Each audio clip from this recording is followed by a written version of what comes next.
ayiwe papa ibiri zabindi tabwe amazi si yayandi curanga dusubiremo gato tuze gutsirinda twagiye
tunyomoze satani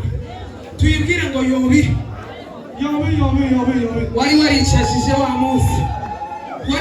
wa munsi none ntidutinya uyibwire ngo wa munsi wari watombotse kabisa ariko Yesu yarahabonetse satani hari igihe utomboka igaca mu bana ukabona yabakankamiye kabisa